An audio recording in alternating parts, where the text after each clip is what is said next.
नमस्कार दोस्तों, स्वागत है आपका मेरे YouTube चैनल हिंदी कथा कहानियाँ और हिंदी कथा साहित्य संचन में। मुंशी प्रेमचंद जी की कहानियों की लड़ी में आज जो कहानी मैं आपके लिए लेकर आई हूँ उसका नाम है माँ। आज बंदी छूटकर घर आ रहा है। करुणा ने एक दिन पहले ही घर लीप पोत रखा था। इन 3 वर्षों में उसने कठिन तपस्या करके जो 10-5 रुपए जमा कर रखे थे वह सब पति के सत्कार और स्वागत की तैयारियों में खर्च कर दिए।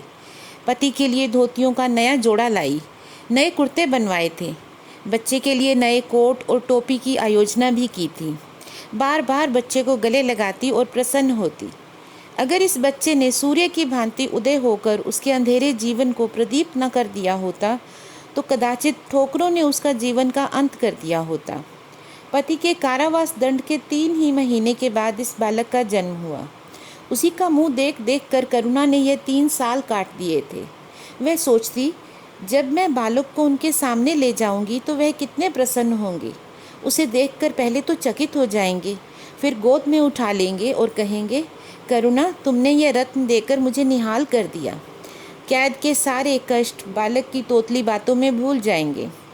उनकी एक सरल, पवित्र, मोहक दृष्टि हृदय की सारी व्यथाओं को धो डालेगी। इस कल्पना का आनंद लेकर वह फूली न समाती थी। वह सोच रही थी, आदित्य के साथ बहुत से आदमी होंगे। जिस समय पर वह द्वार पर पहुंचेंगे, जय जयकार की ध्वनि से आकाश गूंज उठेगा। वह कितना स्वर्णिम दृश्य होगा। उन आदमियों के बैठने के लिए करुणा ने एक फटा सा टाट बिछा दिया था। कुछ पान बना दिए थे और बार बार आशामय नेत्रों से द्वार की ओर ताकती थी। पति की वह सुदृढ़, उदार, तेजपूर्ण मुद्रा बार बार आंखों में फिर आती थी। उनकी वे बातें बार बार याद आती थी जो चलते समय उनके मुख से निकली थी। उनका वह धैर्य, वह आत्मबल जो पुलिस के प्रहारों के सामने भी अटल रहा था। वह मुस्कुराहट जो उस समय भी उनके अधरों पर खेल रही थी। वह आत्माभिमान जो उस समय भी उनके मुख से टपक रहा था। कि करुणा के हृदय से कभी विस्मृत हो सकता था? उसका स्मरण आते ही करुणा के निस्तेज मुख पर आत्मगौरव की लालिमा छा गई। यही वह अवलंब था जिसने इन 3 वर्षों की घोर यातनाओं में भी उसके हृदय को आश्वस्त कर दिया था। कितनी ही रातें फाकों में गुजरी। बहुधा घर में दीपक जलाने की नौबत भी ना आती थी, पर दीनता के आंसू कभी उसकी आंखों से न गिरे। आज उन सारी विपत्तियों का अंत हो जाएगा। पति के प्रगाढ़ आलिंगन में वह सब कुछ हंसकर झेल लेगी। वह अनंत निधि पाकर फिर उसे कोई अभिलाषा न रहेगी। गगन पथ का चिरगामी लपका हुआ विश्राम की ओर चला जाता था, जहाँ संध्या ने सुनहरा फर्श सजाया था और उज्जवल पुष्पों की सेज बिछा रखी थी। उसी समय करुणा को एक आदमी लाठी टेकता हुआ आता दिखाई दिया, मानो किसी जीर्ण मनुष्य की वेदना ध्वनि हो। पग पग पर रुककर खांसने लगता था। उसका सिर झुका हुआ था। करुणा उसका चेहरा न देख सकती थी, लेकिन चाल ढाल से कोई बूढ़ा आदमी मालूम होता था। पर एक क्षण में जब वह समीप आ गया तो करुणा पहचान गई, वह उसका प्यारा पति ही था। किंतु शोक, उसकी सूरत कितनी बदल गई थी। वह जवानी, वह तेज, वह चपलता, वह सुगठन सब प्रस्थान कर चुका था। केवल हड्डियों का एक ढांचा रह गया था। ना कोई संगी, न साथी, न यार, न दोस्त। करुणा उसे पहचानते ही बाहर निकल आई, पर आलिंगन की कामना हृदय में दबाकर रह गई। सारे मंसूबे धूल में मिल गए। सारा मनोल्लास आंसुओं के प्रवाह में बह गया, विलीन हो गया। आदित्य ने घर में एक कदम रखते ही मुस्कुराकर करुणा की ओर देखा, पर उस मुस्कान में वेदना का एक संसार भरा हुआ था। करुणा ऐसी शिथिल हो गई मानो हृदय का स्पंदन रुक गया हो। वह फटी हुई आंखों से स्वामी की ओर टकटकी बांधे खड़ी थी, मानो उसे अपनी आंखों पर अब भी विश्वास न आता हो। स्वागत या दुख का एक शब्द भी उसके मुंह से ना निकला। बालक भी गोद में बैठा हुआ सहमी आंखों से इस कंकाल को देख रहा था और माता की गोद से चिपटा जाता था। आखिर उसने कातर स्वर में कहा, यह तुम्हारी क्या दशा हो गई है? बिल्कुल पहचाने नहीं जाते। आदित्य ने उसकी चिंता को शांत करने के लिए मुस्कुराने की चेष्टा करते हुए कहा, कुछ नहीं, जरा दुबला हो गया हूँ। तुम्हारे हाथों का भोजन पाकर फिर स्वस्थ हो जाऊंगा।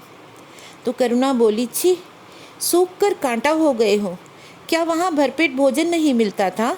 तुम तो कहते थे राजनीतिक आदमियों के साथ बहुत अच्छा व्यवहार किया जाता है। और वह तुम्हारे साथी क्या हो गए जो तुम्हें आठों पहर घेरे रहते थे और तुम्हारे पसीने की जगह खून बहाने को तैयार रहते थे? आदित्य की त्योरियों पर बल पड़ गए और बोले, यह मेरा बड़ा ही कटु अनुभव है करुणा। मुझे न मालूम था मेरे कैद होते ही लोग मेरी ओर से यूं आंखें फेर लेंगे, कोई बात भी न पूछेगा। राष्ट्र के नाम पर मिटने वालों का यही पुरस्कार है, ये मुझे न मालूम था। जनता अपने सेवकों को बहुत जल्दी भूल जाती है, यह तो मैं जानता था, लेकिन अपने सहयोगी और सहायक इतने बेवफा होते हैं, इसका मुझे पहला अनुभव है। लेकिन मुझे किसी से शिकायत नहीं। सेवा स्वयं अपना पुरस्कार है। मेरी भूल थी कि मैं इसके लिए यश और नाम चाहता था। करुणा ने फिर पूछा, क्या वहाँ भोजन भी ना मिलता था? आदित्य ने जवाब दिया, यह ना पूछो करुणा, बड़ी करुण कथा है। बस यही गनीमत समझो कि जीता लौट आया। तुम्हारे दर्शन बदे थे, नहीं तो कष्ट तो ऐसे ऐसे उठाए हैं कि अब तक मुझे प्रस्थान कर जाना चाहिए था। मैं जरा लेटूंगा, खड़ा नहीं रहा जाता। दिन भर में इतनी दूर आया हूँ। करुणा बोली, चलकर कुछ खा लो तो आराम से लेटो।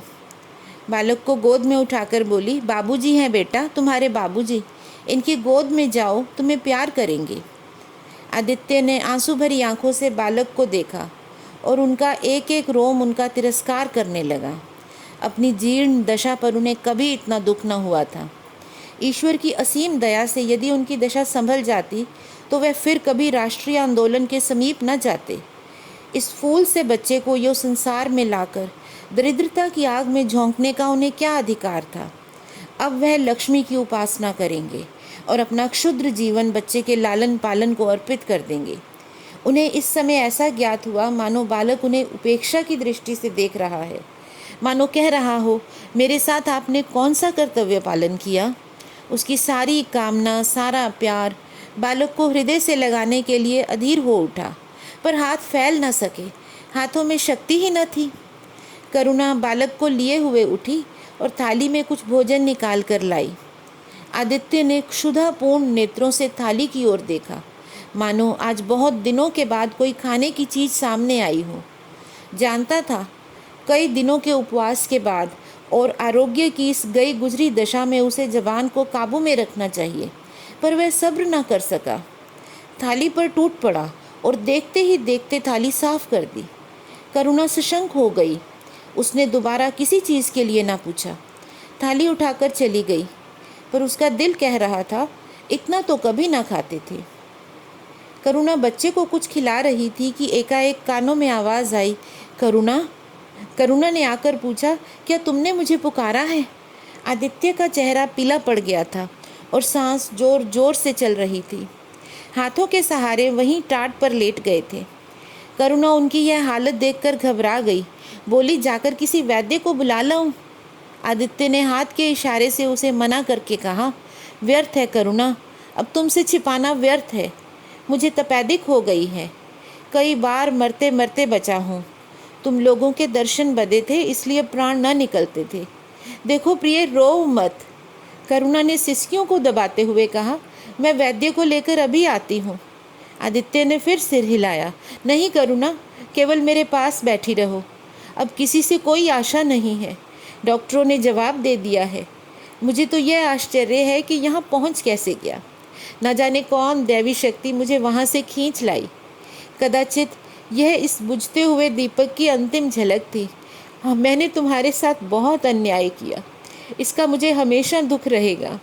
मैं तुम्हें कोई आराम न दे सका, तुम्हारे लिए कुछ न कर सका, केवल सुहाग का दाग लगाकर और एक बालक के पालन का भार छोड़कर जा रहा हूँ। करुणा ने हृदय को दृढ़ करके कहा, तुम्हें कहीं दर्द तो नहीं है? आग बना लाऊं? कुछ बताते क्यों नहीं? आदित्य ने करवट बदलकर कहा, कुछ करने की ज़रूरत नहीं प्रिय, कहीं दर्द नहीं है। बस ऐसा मालूम हो रहा है कि दिल बैठा जाता है, जैसे पानी में डूबा जाता हूँ। जीवन की लीला समाप्त हो रही है।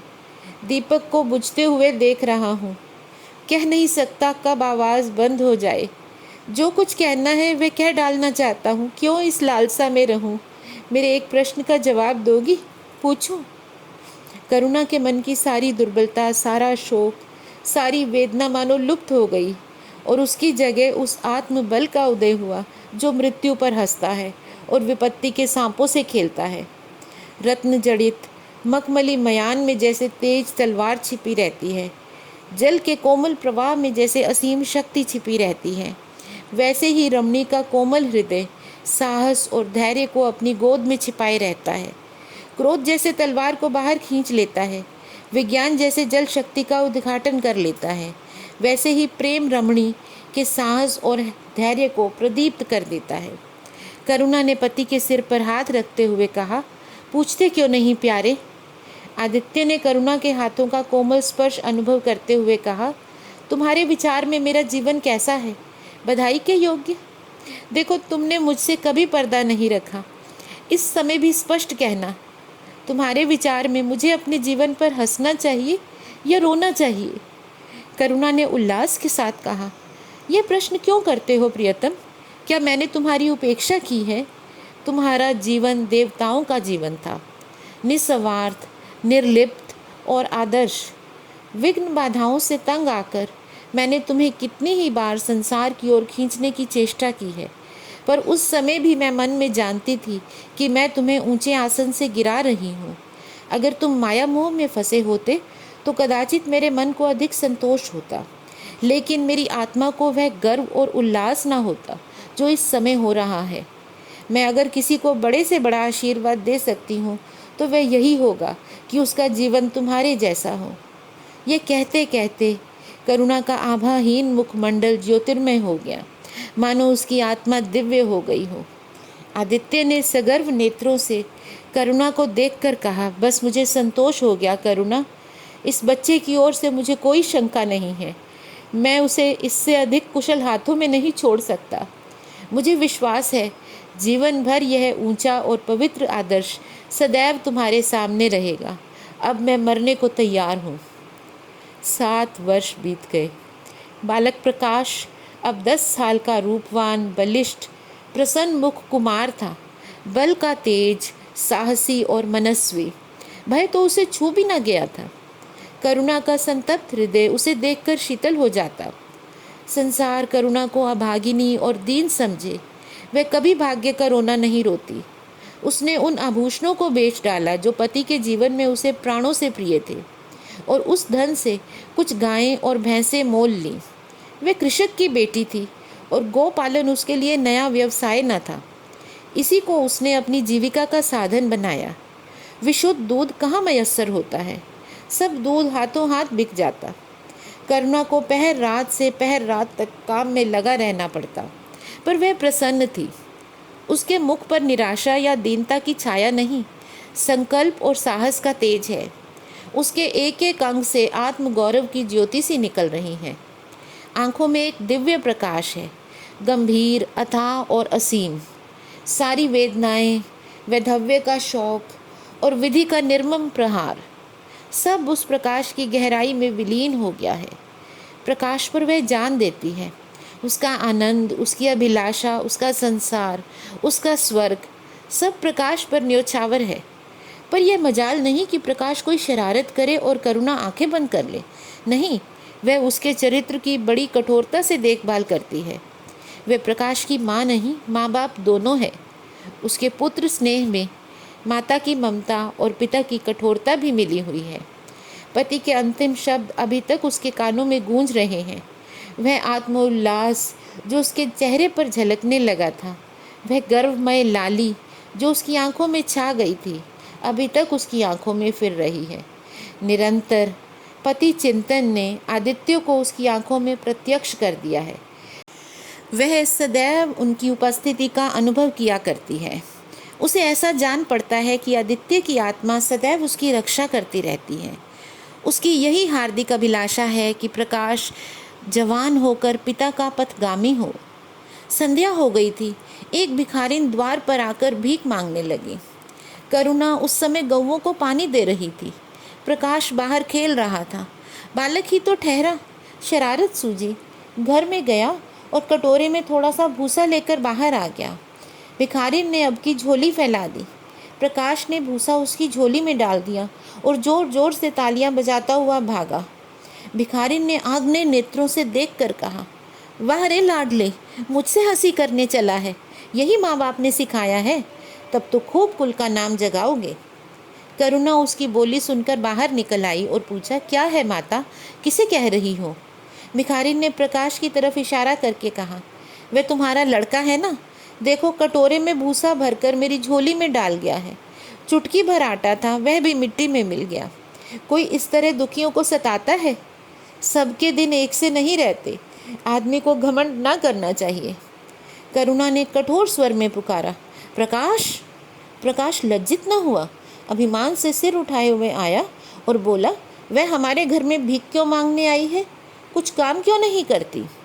करुणा ने उसे समझाने की चेष्टा करते हुए कहा, शर्म नहीं आती, उल्टे आंखें दिखाते हो। इस पर प्रकाश बोला, शर्म क्यों आए? वह क्यों रोज भीख मांगने आती है? हमारे यहाँ कोई चीज़ मुफ्त आती है?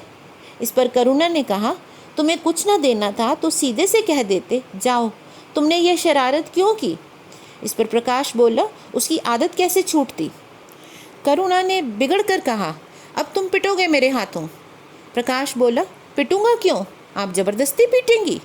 दूसरे मुल्कों में अगर कोई भीख मांगे तो कैद कर लिया जाए, यह नहीं कि उल्टे भिखमंगों को और शह दी जाए। तो करुणा बोली, जो अपंग है वह कैसे काम करे? तो प्रकाश ने कहा, तो जाकर डूब मरे, जिंदा क्यों रहती है? करुणा निरुत्तर हो गई। बुढ़िया को तो उसने आटा दाल देकर विदा किया, किंतु प्रकाश का कुतर्क उसके हृदय में फोड़े के समान टीसता रहा। उसकी यह धृष्टता, यह अविनय उसने कहाँ से सीखी? रात को भी उसे बार बार यही ख्याल सताता रहा। आधी रात के समीप एकाएक प्रकाश की नींद टूटी। लालटेन जल रही थी और करुणा बैठी रो रही थी। उठ बैठा और बोला, अम्मा, अभी तक तुम सोई नहीं? करुणा ने मुंह फेर कर कहा, नींद नहीं आई। तुम कैसे जग गए? प्यास तो नहीं लगी है? प्रकाश ने कहा, नहीं अम्मा, ना जाने क्यों नींद खुल गई। मुझसे आज बड़ा अपराध हुआ अम्मा। करुणा ने उसके मुख की ओर स्नेह के नेत्रों से देखा। प्रकाश ने कहा, मैंने आज बुढ़िया के साथ बड़ी नटखट की, मुझे क्षमा कर दो, फिर ऐसी शरारत न करूँगा। यह कहकर रोने लगा।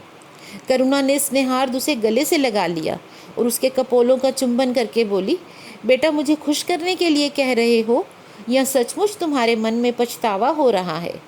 प्रकाश ने सिसकते हुए कहा, नहीं अम्मा, मुझे दिल से अफसोस है। अब कि वह बुढ़िया आएगी तो मैं उसे बहुत से पैसे दूंगा।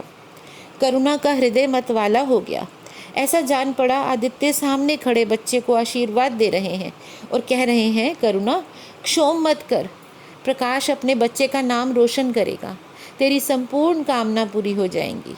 लेकिन प्रकाश के कर्म और वचन में मेल न था और दिनों के साथ साथ उसके चरित्र का अंग प्रत्यक्ष होता जा रहा था। ज़हीन था ही, विश्वविद्यालय से उसे वजीफे मिलते थे। करुणा भी उसकी यथेष्ट सहायता करती थी, फिर भी उसका खर्च पूरा न पड़ता था।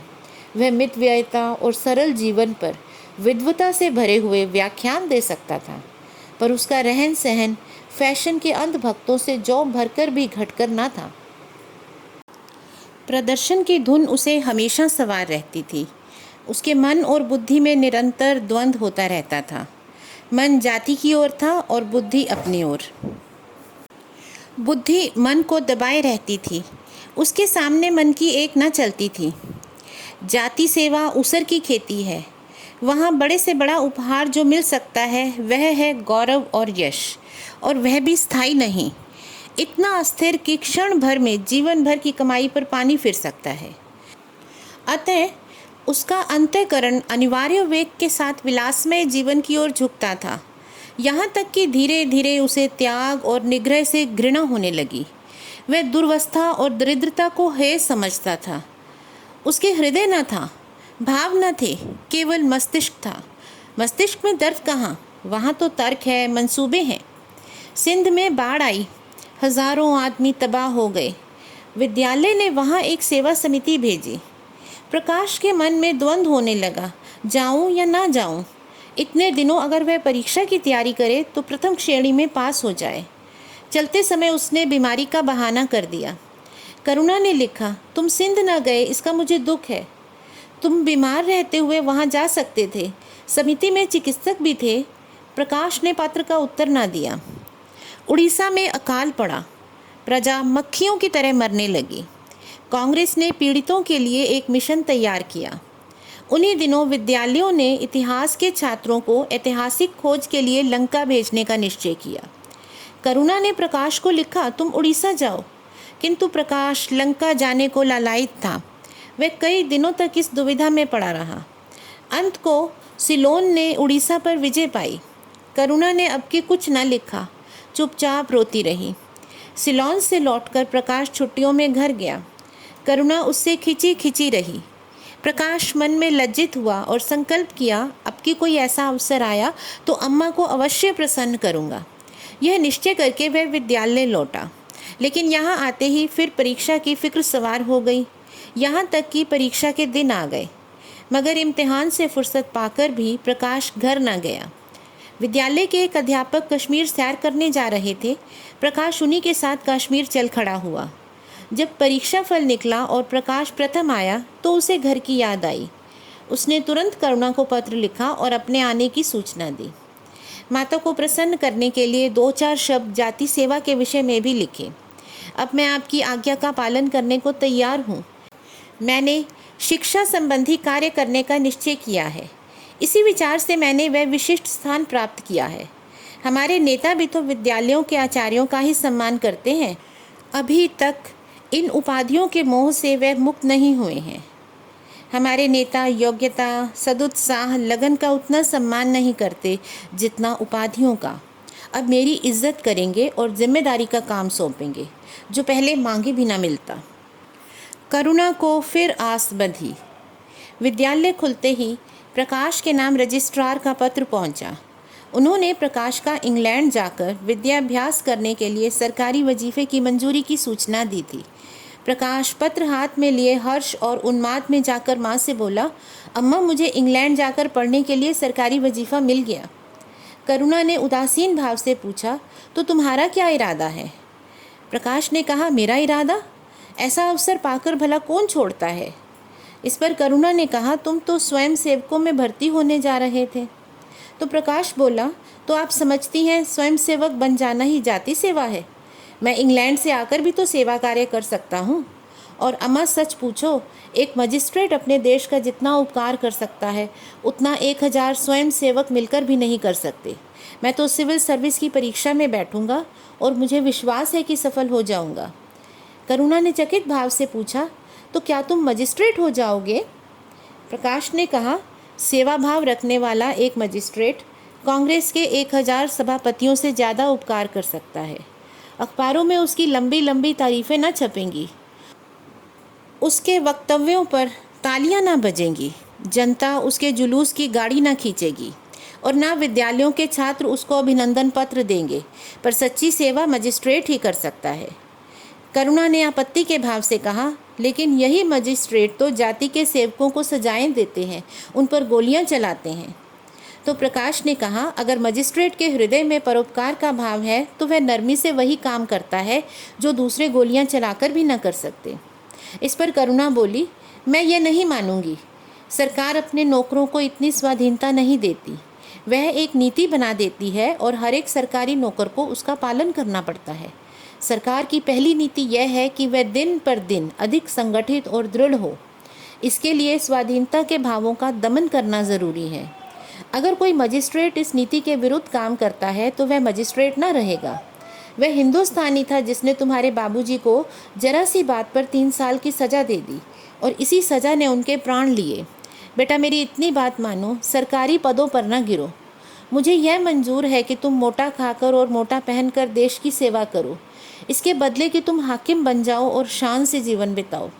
यह समझ लो कि जिस दिन तुम हाकिम की कुर्सी पर बैठोगे उस दिन से तुम्हारा दिमाग हाकिमों का सा हो जाएगा। तुम यही चाहोगे कि अफसरों में तुम्हारी नेक नामी और तरक्की हो और एक मिसाल बनो। एक मिसाल समझो, लड़की जब तक मैके में कुंवारी रहती है वह अपने को उसी घर का समझती है, लेकिन जिस दिन ससुराल चली जाती है वह अपने घर को दूसरों का घर समझने लगती है। माँ बाप भाई बहन सब वही रहते हैं, लेकिन वह घर अपना नहीं रहता। यही दुनिया का दस्तूर है। इस पर प्रकाश ने खींच कर कहा, तो क्या आप चाहती हैं कि मैं ज़िंदगी भर चारों तरफ ठोकरें खाता फिरूं? करुणा कठोर नेत्रों से देखकर बोली, अगर ठोकर खाकर आत्मा स्वाधीन रह सकती है तो मैं कहूँगी ठोकर खाना अच्छा है। प्रकाश ने निश्चयात्मक भाव से पूछा, तो आपकी यही इच्छा है? करुणा ने भी उसी स्वर में उत्तर दिया, हाँ मेरी यही इच्छा है। प्रकाश ने फिर कुछ जवाब न दिया, उठकर बाहर चला गया और तुरंत रजिस्ट्रार को इनकारी पत्र लिख भेजा। मगर उसी क्षण से मानो उसके सिर पर विपत्ति ने आसन जमा लिया। विरक्त और विमन अपने कमरे में पड़ा रहता, ना कहीं घूमने जाता, ना किसी से मिलता। मुंह लटकाए भीतर आता और फिर बाहर चला जाता। यहाँ तक कि महीना गुजर गया। न चेहरे पर वह लाली रही, ना वह ओज। आंखें अनाथों के मुख की भांति याचना से भरी हुई। होंठ हंसना भूल गए, मानो उन इनकारी पत्र के साथ उसकी सारी सजीवता और चपलता, सारी सरलता विदा हो गई। करुणा उसके मनोभाव समझती थी और उसके शोक को भुलाने की चेष्टा करती थी, पर रूठे देवता प्रसन्न न होते थे। आखिर एक दिन उसने प्रकाश से कहा, बेटा तुमने विलायत जाने की ठान ही ली है तो चले जाओ, मना ना करूँगी। मुझे खेद है कि मैंने तुम्हें रोका। अगर मैं विचार करती कि तुम्हें इतना आघात पहुँचेगा तो कभी ना रोकती। मैंने तो केवल इस विचार से रोका था कि तुम्हें जाति सेवा में मग्न देखकर तुम्हारे बाबूजी की आत्मा प्रसन्न होगी। उन्होंने चलते समय यही वसीयत की थी। प्रकाश ने रुखाई से जवाब दिया, अब क्या जाऊंगा? इनकारी खत लिख चुका। मेरे लिए कोई अब तक बैठा थोड़े होगा। कोई दूसरा लड़का चुन लिया होगा और फिर करना ही क्या है? जब आपकी मर्जी है कि गांव गांव की खाक छानता फिरूं तो यही सही। करुणा का गर्व चूर चूर हो गया। अपनी अनुमति से उसने बाधा का काम लेना चाहा था, पर सफल ना हुई। बोली, अभी कोई ना चुना गया होगा, लिख दो, मैं जाने को तैयार हूँ। प्रकाश ने झुंझला कर कहा, अब कुछ नहीं हो सकता। लोग हंसी उड़ाएंगे। मैंने तय कर लिया है, जीवन को आपकी इच्छा के अनुकूल बनाऊंगा। इस पर करुणा ने कहा, तुमने अगर शुद्ध मन से ये इरादा किया होता तो यूँ न रहते। तुम मुझसे सत्याग्रह कर रहे हो। अगर मन को दबाकर और मुझे अपनी राह का कांटा समझकर तुमने मेरी इच्छा पूरी भी की तो क्या? मैं तो जब जानती कि तुम्हारे मन में अपने आप ही सेवा का भाव उत्पन्न होगा तभी समझती। तुम आप ही रजिस्ट्रार को पत्र लिख दो। प्रकाश ने कहा, अब मैं नहीं लिख सकता। इस पर करुणा ने फिर से कहा, तो इसी शोक में तने रहोगे? तो प्रकाश बोला, लाचारी है। करुणा ने और कुछ ना कहा। जरा देर में प्रकाश ने देखा कि वह कहीं जा रही हैं, पर वह कुछ ना बोला। करुणा के लिए बाहर आना जाना कोई असाधारण बात न थी, लेकिन जब संध्या हो गई और करुणा वापस न आई तो प्रकाश को चिंता होने लगी। अम्मा कहाँ गई? ये प्रश्न बार बार उसके मन में उठने लगा। प्रकाश सारी रात द्वार पर बैठा रहा। भांति भांति की शंकाएं मन में उठने लगीं। उसे अब याद आया कि चलते समय करुणा कितनी उदास थी, उसकी आंखें कितनी लाल थीं। यही बातें प्रकाश को उस समय क्यों ना नजर आईं? वह क्यों स्वार्थ में अंधा हो गया था? हाँ, अब प्रकाश को याद आया, माता ने साफ सुथरे कपड़े पहने थे और उनके हाथ में छतरी भी थी। तो क्या वह कहीं दूर चली गई हैं? किससे पूछे? अनिष्ट के भय से प्रकाश रोने लगा। श्रावण की अंधेरी भयानक रात थी। आकाश में श्याम मेघमालाएं भीषण स्वप्न की तरह छाई हुई थी। प्रकाश रह रह कर आकाश की ओर देखता था, मानो करुणा उन्हीं मेघमालाओं में छुपी बैठी है। उसने निश्चय किया, सवेरा होते ही माँ को खोजने चलूँगा। और अगर वह इसके आगे कुछ सोच ना पाया। किसी ने द्वार खटखटाया। प्रकाश ने दौड़कर द्वार खोला तो देखा करुणा खड़ी थी। उसका मुखमंडल इतना खोया हुआ, इतना करुण था, जैसे आज ही उसका सुहाग उठ गया है, जैसे संसार में अब उसके लिए कुछ नहीं रहा, जैसे वे नदी के किनारे खड़ी अपनी लदी हुई नाव को डूबते हुए देख रही है और कुछ नहीं कर सकती। प्रकाश ने अधीर होकर पूछा, अम्मा कहाँ चली गई थी? बहुत देर से आई हो। करुणा ने भूमि को ताकते हुए जवाब दिया, एक काम से गई थी, देर हो गई। यह कहते हुए उसने प्रकाश के सामने एक बंद लिफाफा फेंक दिया। प्रकाश ने उत्सुक होकर लिफाफा उठा लिया। ऊपर ही विद्यालय की मुहर थी। तुरंत ही लिफाफा खोल कर पड़ा। हल्की सी लालिमा चेहरे पर दौड़ गई। पूछा, ये तुम्हें कहाँ मिल गया अम्मा? करुणा ने कहा, तुम्हारे रजिस्ट्रार के पास से लाई हूँ। क्या तुम वहाँ तक गई थी? और क्या करती? इस पर प्रकाश ने फिर से पूछा, कल तो गाड़ी का समय ना था। तो करुणा ने कहा, मोटर ले ली थी। प्रकाश एक क्षण तक मौन खड़ा रहा, फिर कुंठित स्वर में बोला, जब तुम्हारी इच्छा नहीं है तो मुझे क्यों भेज रही हो? करुणा ने विरक्त भाव से कहा, इसलिए कि तुम्हारी जाने की इच्छा है। तुम्हारा यह मलिन वेश नहीं देखा जाता। अपने जीवन के 20 वर्ष तुम्हारी हित कामना पर अर्पित कर दिए। अब तुम्हारी महत्वाकांक्षा की हत्या नहीं कर सकती। तुम्हारी यात्रा सफल हो, यही हमारी हार्दिक अभिलाषा है। करुणा का कंठ रुंध गया और वह और कुछ न कह सकी। प्रकाश उसी दिन से यात्रा की तैयारियां करने लगा। करुणा के पास जो कुछ था सब कुछ खर्च दिया। कुछ ऋण भी लेना पड़ा। नए सूट बने, सूटकेस लिए गए। प्रकाश अपनी धुन में मस्त था। कभी किसी चीज़ की फरमाइश लेकर आता, कभी किसी चीज़ की। करुणा इस एक सप्ताह में इतनी दुर्बल हो गई है। उसके बालों पर कितनी सफ़ेदी आ गई है, चेहरे पर कितनी झुर्रियाँ पड़ गई हैं, यह उसे कुछ नज़र न आता। उसकी आंखों में इंग्लैंड के दृश्य समाये हुए थे। महत्वाकांक्षा ने आंखों पर पर्दा डाल दिया था। प्रस्थान का दिन आया। आज कई दिनों के बाद धूप निकली थी। करुणा स्वामी के पुराने कपड़ों को बाहर निकाल रही थी। उनकी गाड़ी की चादरें, खद्दर के कुर्ते, पाजामे और लिहाफ अभी तक संदूक में संचित थे। प्रतिवर्ष वे धूप में सुखाए जाते और झाड़ पोंछ कर रख दिए जाते थे। करुणा ने आज फिर उन कपड़ों को निकाला, मगर सुखाकर रखने के लिए नहीं, गरीबों में बांट देने के लिए। वह आज पति से नाराज़ है। वह लुटिया, डोर और घड़ी जो आदित्य की चिर संगिनी थी और जिनकी 20 वर्ष से करुणा ने उपासना की थी, आज निकाल कर आंगन में फेंक दी गई। वह झोली जो बरसों आदित्य के कंधों पर आरूढ़ रही थी, आज कूड़े में डाल दी गई। वह चित्र जिसके सामने 20 वर्ष से करुणा सिर झुकाती थी, आज वही निर्दयता से भूमि पर डाल दिया गया। पति का कोई स्मृति चिन्ह वह अब अपने घर में नहीं रखना चाहती। उसका अंतःकरण शोक और निराशा से विदीर्ण हो गया है और पति के सिवा अब वह किस पर क्रोध उतारे? कौन उसका अपना है? वह किससे अपनी व्यथा कहे, किसे अपनी छाती चीर कर दिखाए? वह होते तो क्या प्रकाश दास्ता की जंजीर गले में डालकर फूला न समाता? उसे कौन समझाए?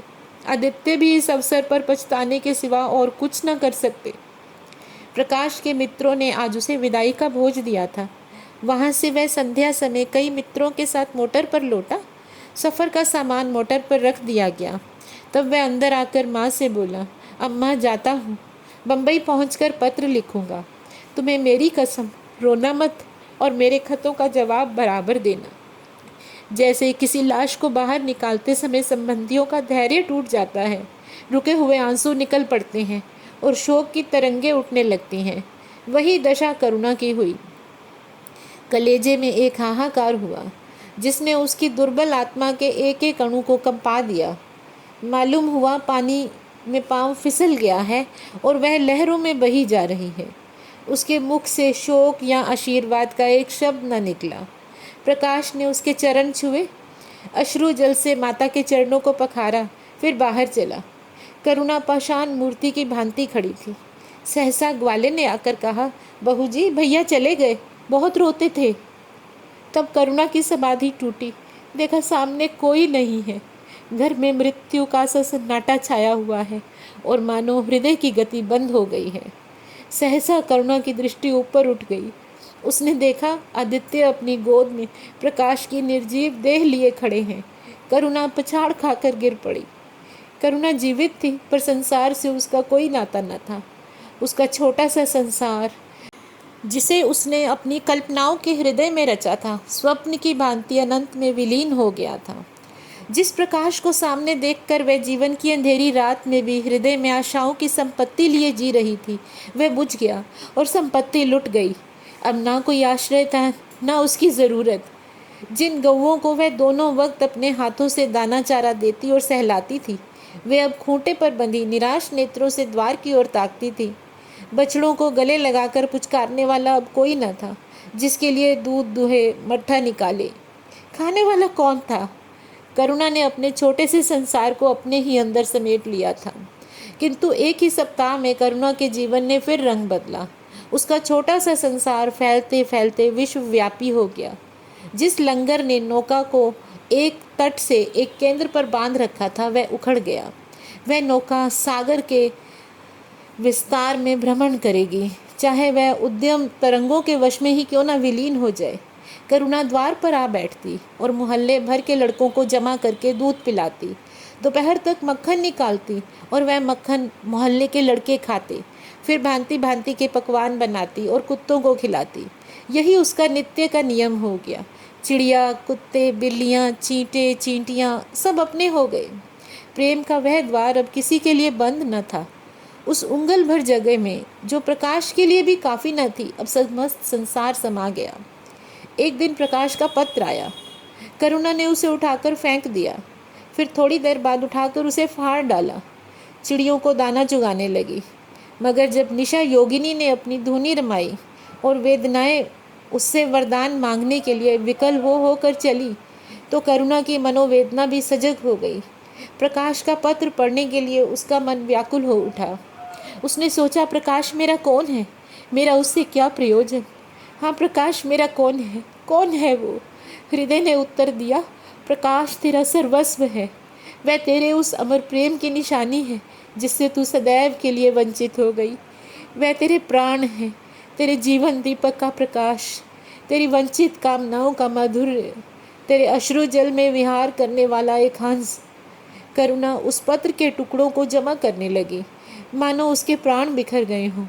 एक एक टुकड़ा उसे अपने खोए हुए प्रेम का एक पद चिन्ह सा मालूम होता था।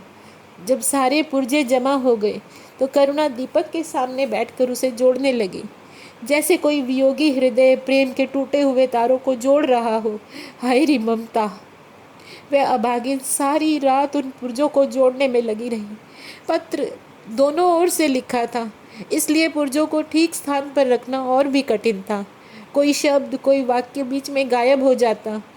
उस एक टुकड़े को वह फिर खोजने लगती। सारी रात बीत गई। यह पत्र अभी भी अपूर्ण था। दिन चढ़ाया। मोहल्ले के बच्चे मक्खन और दूध की चाह में एकत्र हो गए। कुत्तों और बिल्लियों का आगमन हुआ। चिड़ियाँ आ आकर आंगन में फुदकने लगी। कोई ओखली पर बैठी, कोई तुलसी के चौबारे पर करुणा को सिर उठाने की फुर्सत न थी। दोपहर हुई, करुणा ने सिर न उठाया। न भूख थी न प्यास। फिर संध्या हो गई, पर वह पत्र अभी भी अधूरा था। पत्र का आशय समझ में आ रहा था। प्रकाश का जहाज कहीं से कहीं जा रहा है। उसके हृदय में कुछ उठा हुआ है। क्या उठा हुआ है, यह करुणा न सोच सकी। करुणा पुत्र की लेखनी से निकले हुए एक एक शब्द को पढ़ना चाहती थी, उसके हृदय पर अंकित कर लेना चाहती थी। इसी भांति 3 दिन गुजर गए। संध्या हो गई थी। 3 दिन की जागी आंखें जरा झपक गई। करुणा ने देखा, एक लंबा चौड़ा कमरा है। उसमें मेज़ें और कुर्सियां लगी हुई हैं। बीच में ऊंचे पद पर कोई आदमी बैठा हुआ है। करुणा ने ध्यान से देखा, प्रकाश था। उसी क्षण में एक कैदी उसके सामने लाया गया। उसके हाथ पांव में जंजीर थी, कमर झुकी हुई। यह आदित्य थे। करुणा की आंखें खुल गई, आंसू बहने लगे। उसने पत्र के टुकड़ों को फिर समेट लिया और उसे जलाकर राख कर डाला। राख की एक चुटकी के सिवा वहाँ कुछ न रहा जो उसके हृदय में विदीर्ण किए डालती थी। इसी एक चुटकी राख में उसका गुड़ियों वाला बचपन, उसका संतप्त यौवन और उसका तृष्णामय वैधव्य सब समा गया। प्रातःकाल लोगों ने देखा, पंछी पिंजरे से उड़ चुका है। आदित्य का चित्र अब भी उसके शून्य हृदय से चिपटा हुआ था।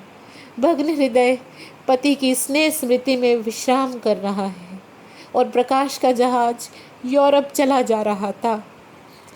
इस कहानी में दोस्तों एक स्त्री के मन की वेदना दिखाई है, जहाँ एक तरफ उसका मन अपने पति की तरफ जाता है, जो आज़ादी की लड़ाई में अपना सब कुछ हार चुका था, अपना जीवन भी खत्म कर चुका था।